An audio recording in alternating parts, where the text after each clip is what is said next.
Buenos días, jóvenes. ¿Cómo están el día de hoy?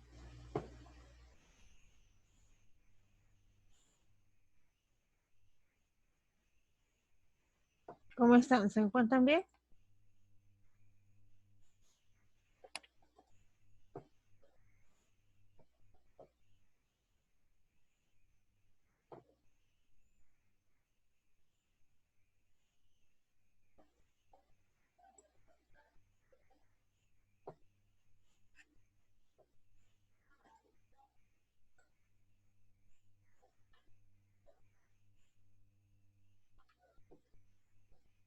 Buenos días, jóvenes.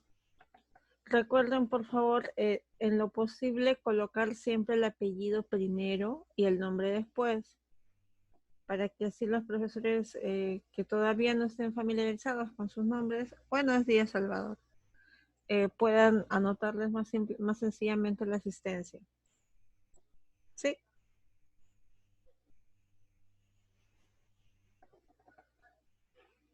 buenos días con todos. Creo que somos todos buenos días, David. Miren, con el otro grupo, bueno, con el grupo de primero y segundo de secundaria estoy hablando acerca de temas de salud, acerca de temas de alimentación. A veces, verdad, me preocupa un poco si es que este término, ciertos términos los tengan. En todo caso, al finalizar la clase, si es que nos alcanza algo de tiempo, voy a hablar un poco de lo que he hablado también con los jóvenes de primero y segundo, ¿ya? Pero vamos a avanzar la clase entonces. A ver, comenzamos. Ya estamos, creo que la mayoría, falta uno o dos jóvenes que se vayan integrando. A ver, habíamos hablado la clase pasada acerca del ecosistema, ¿no? Habíamos dicho que el Perú tenía una gran diversidad de ecosistemas, habíamos usado que el Perú es un país teradiverso porque tiene una diversidad de animales gigantesca. No es mega diverso, sino el Perú es teradiverso. Bueno, ¿me escuchan? Harumi, dime por favor, hija. Harumi, si te escucho. ¿Querías decir algo? Creo que estaba probando su micro. Ya, hija, cuando quieras hablar, tú sabes, prendes tu micro y puedes intervenir. Muy bien, entonces, esto es lo que habíamos hablado en la clase pasada, de que el país, el Perú es un país muy diverso, mega diverso, teradiverso, me disculpa, y que esa diversidad ha sido protegida, ¿cierto? Hay un ministerio creado específicamente, no solamente para la diversidad, para el tema ambiental, pero que se encarga en gran parte de vigilar que la biodiversidad peruana no disminuya, ¿no? ¿Se acuerdan cuál es el ministerio dedicado al cuidado de la biodiversidad peruana? De la biodiversidad de ecosistemas, de animales, de plantas, de todo. A ver, en la diapositiva está nombrado, a ver. ¿Cuál es el ministerio que se encarga de proteger a la biodiversidad? A ver, en la diapositiva, Ministerio del Ambiente, correcto. También llamado el MINAM. Por favor, es el MINAM. Una de sus compañeras me dijo, profesor, es el MINSA. No, el MINSA es otra cosa. MINSA está ligado para la salud. Estamos hablando ahorita del Ministerio del Ambiente, MINAM, con M. Ahí está su compañero Santiago. Ustedes, los jóvenes de tercera y secundaria, son los jóvenes que se están en grupos, se están conectando. Me alegra. Solamente falta su compañero Elvis y ya estaríamos todos.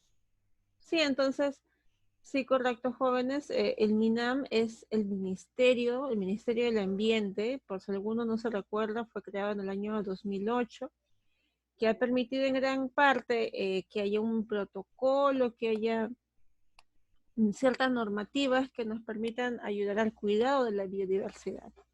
Muy bien, correcto, Trujillo, también estoy viendo lo que están escribiendo. Habíamos hablado como el Perú había firmado ciertos convenios en todo el mundo para ver el avance que se ha dado en el cuidado de la biodiversidad. ¿cierto? Habíamos dicho que justo este año de la pandemia, todos los países del mundo iban a contar, iban a dejar por escrito, iban a colocar un documento en donde ellos colocarán los avances que han tenido en cuanto al cuidado de la biodiversidad. ¿Sí? Entonces, eso es lo que habíamos dicho la clase pasada. Este convenio, que es muy conocido, se le denomina el convenio de la diversidad biológica, sobre la diversidad biológica, también conocido como el CDB. Sí, para ustedes jóvenes siempre actualizados con lo último ya de la ciencia, sería bonito, porque yo creo que este año ustedes van a escuchar mucho esto. Por ejemplo, en mi época, no hagan sonidos, como dicen ustedes, en mi época, por ejemplo, más conocido que el CDB era algo conocido como la COP. ¿Ustedes han escuchado la COP?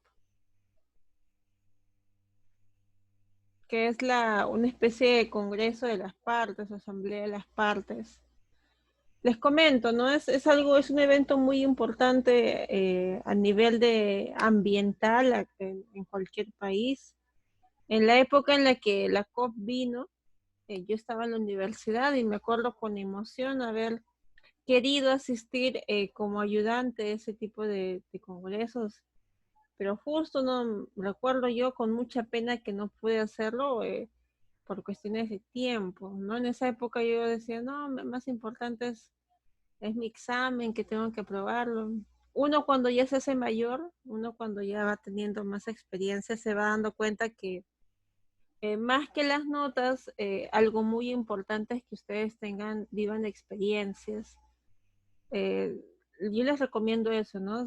Que si algún día tú vas a una universidad, te dediques mucho a estar activo, a ir a congresos, a asistir a reuniones, a hablar con otros compañeros tuyos de tu carrera. Es muy importante que tú asistas a ese tipo de reuniones, es muy importante. ¿Sí? Continuemos entonces. Muy bien, creo que ya han llegado sus compañeros, los jóvenes que faltaban, creo que ya han llegado. Estamos ya completos, solamente falta el joven. Todavía no viene el joven Elvis, pero seríamos ya prácticamente todos. Me alegra que es el salón que ya está completo. Los jóvenes de tercera y secundaria con el joven Elvis ya estamos completos. No hay ningún joven que falte. Es como si estuviéramos en el aula ahorita. Solamente nos falta, esperamos en algún momento de todos tener una cámara, un micrófono y todo el mundo poder verse. Ya estamos en el salón, ya, pero es como si estuviéramos en el colegio. Tercer, dígame, ¿alguien quería hablar? Creo que no. Muy bien, entonces estamos hablando de los tipos de ecosistema, ¿sí? Hemos hablado las clases pasadas sobre el ecosistema, un repaso simplemente, habíamos hablado de los tipos de ecosistema natural, ecosistema artificial. Luna, por favor, hijo, respóndeme por el chat. ¿Cuál es la diferencia entre estos dos tipos de ecosistemas? Entre el ecosistema de tipo natural y el ecosistema de tipo artificial. Ya te voy a dar tiempo, no te preocupes. Los demás jóvenes, cuando el joven Luna responde, Miss, a ver, díganme quién. ¿David? Miss, buenos días. ¿Me escucha? Santiago, sí, por supuesto, te escucho. ¿Quieres responder de forma hablada? Por supuesto, habla, no hay problema. Sí, es que tenía mala conexión y no pude conectarme temprano, así que ya puedo ahora. Ya, hijo, si quieres puedes responderle así por micrófono o puedes escribirlo, como tú desees, estoy que te leo. Sí, Miss, el ecosistema natural es creado por la naturaleza o ya hecho por la naturaleza, sea un bosque o algo por el estilo, y el artificial es como un zoológico cuando un ser humano lo crea, un hombre o una persona. Muy bien, hijo, perfecto. A ver, muy bien, está bien lo que me has respondido. De repente el joven Hinojosa me puede comentar sobre los dos tipos de ecosistemas artificial que he colocado en la diapositiva, ¿sí? Ahí he colocado justo 2 ejemplos de ecosistema artificial. Me disculpas, hijo, Santiago, estoy que te apago el micrófono para no escuchar lo que sucede atrás, pero cuando quieras hablar lo prendes, cuando ya no quieres hablar lo apagas. Eso es todo, ¿sí? A ver, Hinojosa, por favor, si me pudieras decir, he colocado acá 2 tipos de ecosistema artificial que son clásicos, pues, ¿no? En un tipo de ecosistema nosotros inclusive habitamos el ecosistema, la ciudad misma, no es un ecosistema artificial, es lo que habíamos dicho. Y bueno, yo les había comentado como yo, cierta parte de mi vida, tuve que mantener un ecosistema artificial como una pecera, ¿no? Continuemos entonces. Habíamos hablado de que a nivel de ecosistema, yo voy a hablar de una mínima parte que va a ser o que va a partir desde el organismo en sí. Porque si hablamos de biología, si hablamos de cuál es la mínima unidad de los seres vivos, ustedes saben muy bien que en biología nosotros partimos desde la célula. Para los biólogos, lo primero que tú estudias es la célula. Ya luego pasas a hablar de los tejidos, órganos, ¿no?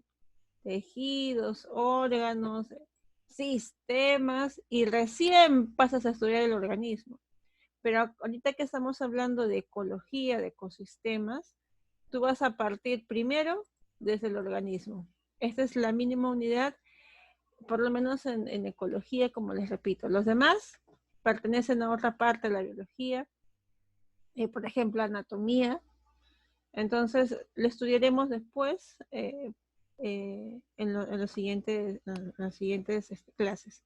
A ver, habíamos dicho que tenemos un organismo cuando varios tipos de organismos, varios tipos de individuos de la misma especie se juntan, astronomía, cuando varios tipos de organismos de la misma especie se juntan, van a formar algo llamado población. Por ejemplo, los lobos, una especie, lógicamente, de repente un conjunto de lobos se junta y pues me va a formar una población de lobos, ¿no? Acá han colocado como ejemplo una familia de lobos. Perfecto. Es un conjunto de animales de la misma especie. Esa es una población. Ahora, cuando las poblaciones se juntan, por ejemplo, la población de lobos, población de conejos, población de árboles, cuando se juntan, me van a formar algo llamado comunidad. ¿Sí? Por eso acá mencionan lobos, más árboles, más conejos, ¿sí? Cuando estas poblaciones se juntan, forman una comunidad. Y cuando a esa comunidad, tú la juntas, le sumas el medio ambiente en el que se desarrolla, el biótopo, pues si alguno no se recuerda, vamos a formar la clase de lo que hemos venido hablando pues estas semanas, ¿no? Que es el ecosistema, ¿sí? El ecosistema. Ahora, por último, habíamos dicho que cuando tú juntas todos los ecosistemas de todo el planeta, se va a formar algo llamado, a ver, Bustamante, ayúdame por favor, ¿cómo se denomina a la unión de todos los ecosistemas que tenemos en el planeta?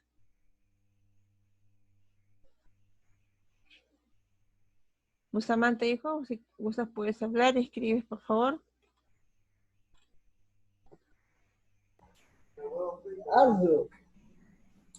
¿Cómo? La ecosfera. Ecosfera, perfecto. Sí, la ecosfera. Sí, son todos los ecosistemas del planeta. ¿Sí? Continuemos. Habíamos hablado de que en las clases que vienen vamos a fijarnos mucho más en la población. Como ustedes se recuerdan, población es un conjunto de animales de la misma especie, conjunto de animales, plantas, bacterias, un conjunto, pero que sean de la misma especie, ¿está bien? Entonces, habíamos dicho que hay 2 cosas que caracterizan a una población. Por ejemplo, habíamos dicho de que toda población tiene que tener un hábitat, es decir, un lugar donde habita, y un nicho ecológico. El nicho ecológico habíamos dicho que es la función, la función que desempeña, ¿cierto? ¿Sí? ¿Hasta ahí todo el mundo claro? Vamos a ver entonces acá los ejemplos que hemos colocado la semana pasada. Aquí me salió. Sí, ok, hijo, sí. Entonces, vamos a ver en la semana pasada los ejemplos que hemos colocado. Por ejemplo, yo creo que todo el mundo entiende qué es el hábitat. Hemos escuchado años pasados, de repente en algún momento hemos escuchado en televisión el hábitat del león es la selva, no sé, la selva africana, no sé, ustedes de repente han visto Discovery Channel como yo, y han escuchado esa palabra, pero creo que nicho ecológico es el término con el que muchos de ustedes todavía no están familiarizados, ¿no? Repito, nicho ecológico es la función que desempeña una población. Por ejemplo, vamos a tener acá, por ejemplo, están colocando los renacuajos, ¿no? ¿Cuál es la característica o una función que ellos tienen? Pues ellos, por ejemplo, son herbívoros. Es una función que ellos cumplen. Porque como tú sabrás, en el ecosistema, en una población, tiene que haber ciertos animales que sean herbívoros, otros que sean carnívoros, etc, etc, etc, ¿no? Para que haya un balance. Entonces acá los renacuajos cumplen la función de ser herbívoros. Y acá, por ejemplo, algo que es muy anecdótico, es que, como tú sabrás, los renacuajos es una etapa de la vida de pues, ciertos anfibios, de los anfibios. Entonces, acá tú verás cómo, si bien los renacuajos son herbívoros cuando, en esta etapa, cuando ellos pasan a un estado, por ejemplo, las ranas, estas van a tener la capacidad, por ejemplo, de ser carnívoras. Entonces, acá lo que nos mencionan es que una misma especie puede tener dos diferentes tipos de nicho ecológicos a lo largo de su ciclo, ¿no? A lo largo de su ciclo vital. Repito, nicho ecológico es la función que ellos tienen. Herbívoro, la función herbívora es una función muy, muy importante, la función carnívora también. Miren acá, vemos por ejemplo acá como ellos mencionan que el nicho ecológico no debe de coincidir entre especies de una misma población. Por ejemplo, es como acá en la población de Carmen de la Legua, ¿cierto? De repente tenemos a diferentes personas, tenemos justo que en la misma cuadra hay de repente 2 panaderías. ¿Está bien? Las dos tienen la misma función, la función de vender pan. Entonces, como las dos tienen la misma función, va a haber una competencia. Van a competir por las personas que les compren,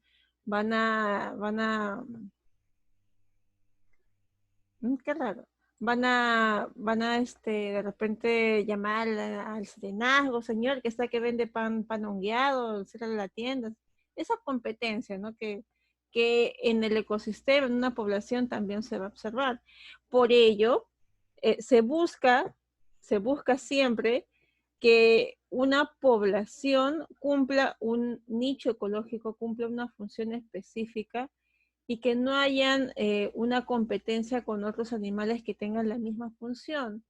Es decir, por cada población debe de haber, por cada ecosistema debe haber una población que cumpla una función y que no haya otra que le haga una competencia, ¿no? Que desequilibre a este ecosistema. ¿Sí? Por ello les comentaba mucho, ¿no? La competencia que surge de repente entre ¿cómo se llama? Las hienas y ciertos tipos de tigres, ¿no? De tigres, de leones también puede ser. Muy bien, entonces continuemos. Acá estoy colocando otros nichos ecológicos, acá estamos viendo ya de forma más acentuada esta competencia que se puede dar entre algunos tipos de animales. Hemos colocado acá el tigre, etcétera, para que ustedes se recuerden, ¿no? La función que cumple cada uno. Ahora, de repente ustedes me dirán, profesora, pero el nicho ecológico parece más que nada ligado a la alimentación. Sí, pero también podemos hablar de la función que tiene de repente las funciones que realizan una población, ¿no? Por ejemplo, les había comentado a ustedes algo muy típico de los castores, de ciertos tipos de castores, es el realizar presas, ¿cierto? Y la realización de ciertas presas, pues es algo, es un nicho ecológico, es la función que ellos cumplen. Habíamos hablado también del nicho ecológico, de la función que cumplen ciertas bacterias, ¿cierto? A ver, a ver, ¿a quién elijo? ¿A quién elijo? Rubén, recuerda por favor, hijo, que tienes que responder la pregunta que te he hecho para que pueda colocar una participación. ¿Sí? Por favor. A ver, Carlos, a ver, Salvador, joven Salvador, ¿me puede decir usted cuál es la función que yo he mencionado que cumplen las bacterias, los hongos del suelo?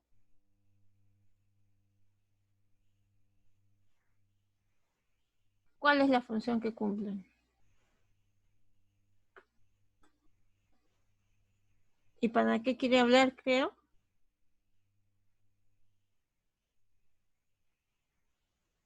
A ver, preparado, Salvador, te voy a hacer otra pregunta entonces. A ver, ¿y para qué, por favor, hijo, respóndeme estas que levantas la mano insistentemente? A ver, dime, hijo. La función es descomponer. Correcto, descomponer, la descomposición de los seres vivos inertes, ¿no? De los seres vivos o de ciertos residuos no inertes, correcto, descomponen. Por ejemplo, habíamos hablado mucho de cómo cuando un ser vivo pues deja de tener vida, pues tiene que ser descompuesto, el cuerpo, por ejemplo, tiene que ser descompuesto en nutrientes, ¿no? Esos nutrientes van a permitir, por ejemplo, que los suelos se hagan más ricos en ellos mismos, es decir, más ricos en nutrientes, que sean mucho más favorecedor, el que esos suelos permitan el crecimiento de cierto tipo de vegetación. ¿Sí? Correcto, entonces muy bien, es la función de los hongos y las bacterias. Los hongos y las bacterias del suelo descomponen. Cuando a ti te enterrarán, cuando seas tú de repente un cadáver, qué feo suena ahorita, ¿no? Pero cuando naturalmente las personas pues no dejamos la vida, pasamos a ser colocados, como bien saben ustedes, en un cajón, e inclusive en esos momentos las bacterias y los hongos que se encuentran en ese ambiente pues van a permitir la descomposición.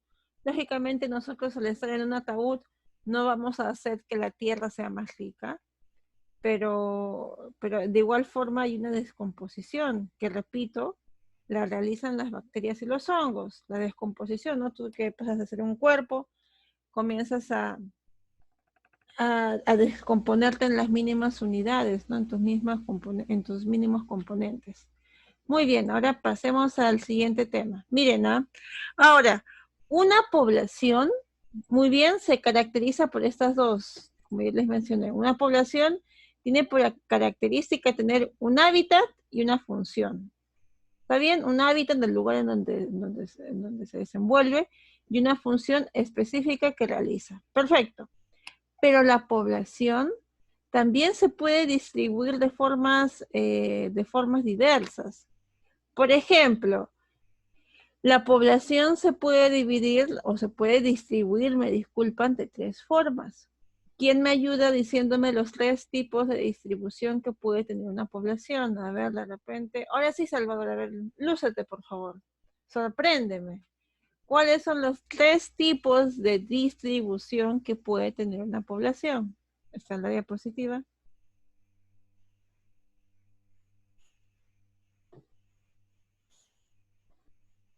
Muy bien, David. Salvador, por favor. ¿Y embrios? No, lo de amarillo son ejemplos. A ver, arriba de eso están los nombres por sí, ya decía. Agregada. Agregada una, ¿cuál es la siguiente? Al azar. Al azar.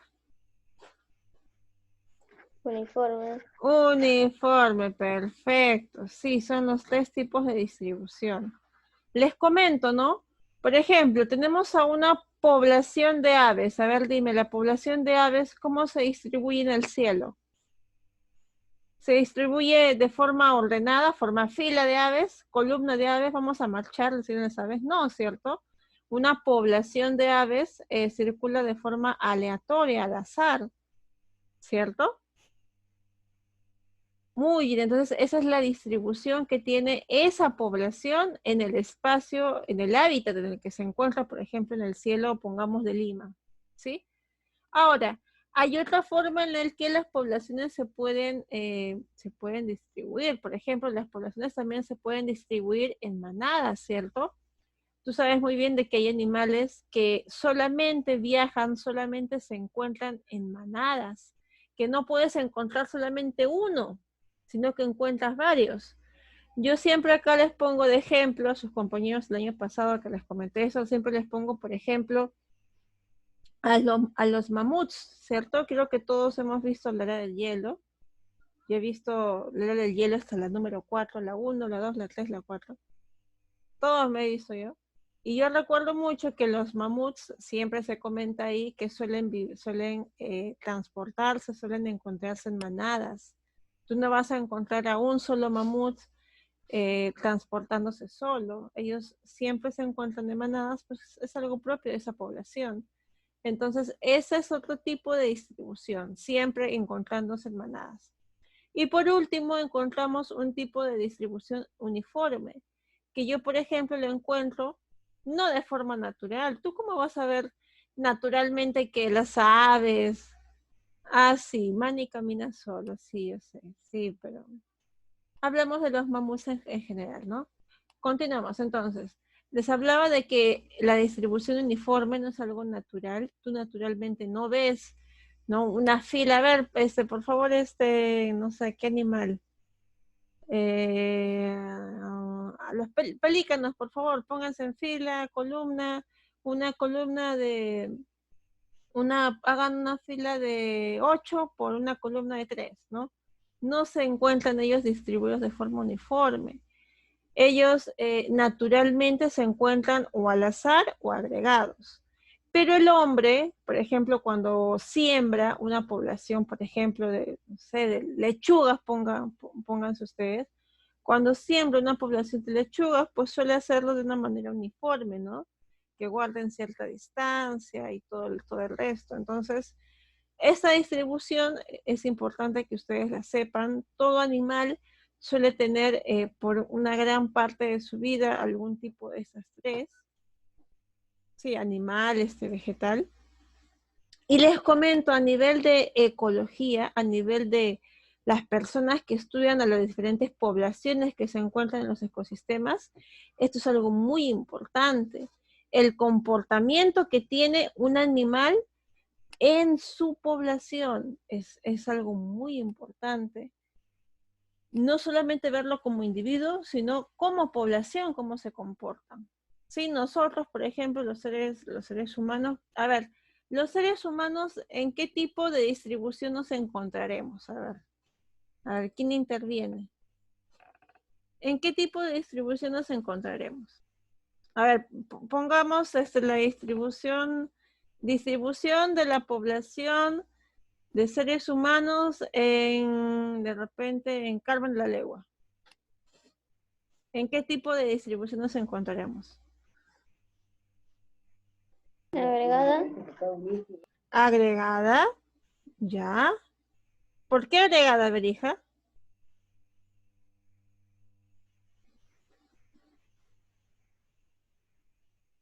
¿Por qué agregada? Porque nos encontramos así en grupos.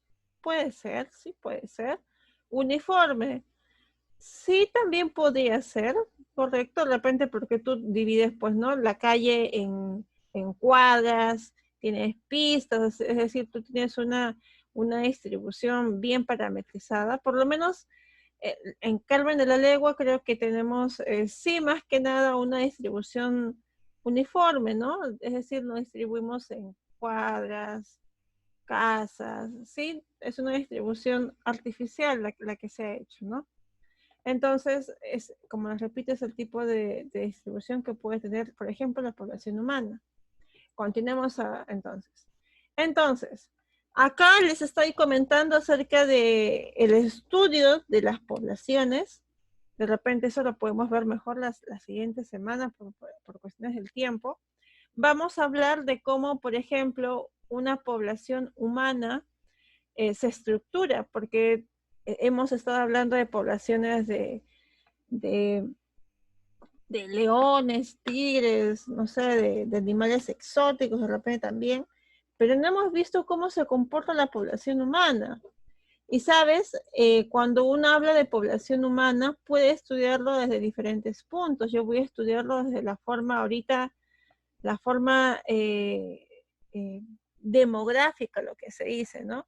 Miren, cuando yo estudio la población humana, uno de los primeros gráficos que ustedes van a ver en internet, en cualquier lugar, es el siguiente. ¿Han visto este tipo de gráfico antes? Este tipo de gráficos me va a permitir, por ejemplo, estudiar a la población humana en cantidad ¿no? de esa población que tiene determinada edad.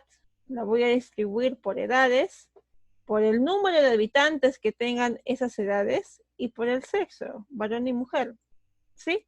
Ese es un gráfico, repito, muy, pero muy conocido a nivel de, si tú hablas a nivel de biología, a nivel de ecología, también a nivel de repente de economía también, puesto que ahí usan un tipo de gráfico muy similar, que es distribución por sectores económicos, ¿cierto? Continuemos entonces. Vamos a ver que vamos a distribuir en sexo, número de habitantes e intervalo por edad. Esos tres factores vamos a ver. Mira, acá les he colocado, por ejemplo, una población, por ejemplo, la población española, cómo ha ido cambiando el número de habitantes que tiene al pasar los años. Miren, miren, acá ven ustedes cómo el año está cambiando, cómo la población española, por ejemplo, ha ido cambiando a lo largo de los años. Voy a detenerlo. Ahí está, voy a colocarlo así detenido para poderles explicar. Arriba España. Acá miren, acá se van a colocar, como repito, acá se va a colocar, como repito, las edades. Voy a resaltarlo. Acá están las edades. ¿Sí?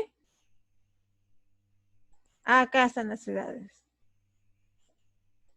Me disculpan, pero ahí están las edades, ¿sí? 0, 10, 15, 20, 25. Ahí mostramos las edades. Y vamos a ver cómo acá colocamos, dependiendo de cuánta población tenga esa edad. Por ejemplo, está 250,000 habitantes, 150,000 habitantes, 350,000 habitantes, ¿sí? Es el número de personas que tienen esa edad en ese momento. Por ejemplo, en el año de 1981, tú ves cómo hay poca cantidad de personas que tienen 100 años. Poca cantidad de personas que tienen 95. Hasta 85 creo que hay una pequeñita cantidad de personas. Pero tú ves cómo en el año de 1981 en España hay una gran cantidad de personas de 0 a 60 años. ¿Sí? Ahora, como tú recordarás, profesora, ¿por qué está de color azul y de color rojo? Porque yo te he dicho a ti que vamos a separar también el estudio de la población humana por sexo, varones y mujeres. Entonces, como a nivel general la cantidad de varones y mujeres está en la misma proporción, tú vas a ver ahí cómo pues la cantidad de la forma que toma la gráfica muestra lo mismo, ¿no? Que la cantidad de varones y mujeres es muy similar. Y ahí tú puedes ver, repito, cómo la población de España ha ido cambiando alrededor de los años. Mira, en el año de 1998 tenía una gran población de personas de 30 a 35 años. Vamos a verlo de repente en la población de Perú en mejor forma. Ahí está, mira. Ahí te estoy colocando un estudio que se hizo A nivel, por favor, INEI. Es importante que también ustedes sepan esas siglas. ¿Qué significa INEI? Instituto Nacional de... Instituto Nacional de... ¿De qué jóvenes?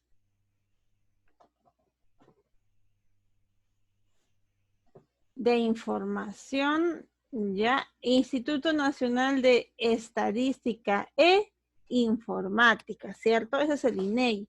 El INEI es uno de los entes que, por ejemplo, se encargan de estudiar a nivel poblacional, pues, ¿no? A los seres humanos, a la población humana.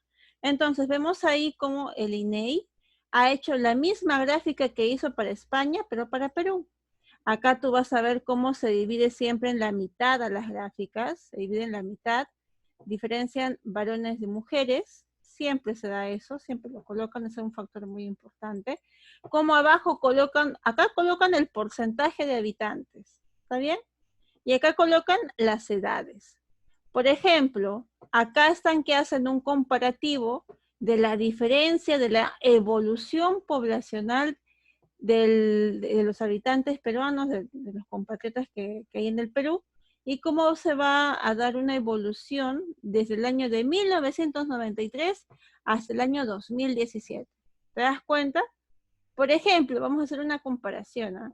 En el año de 1993, la cantidad de personas que vivían o que tenían 80 años o más era poca.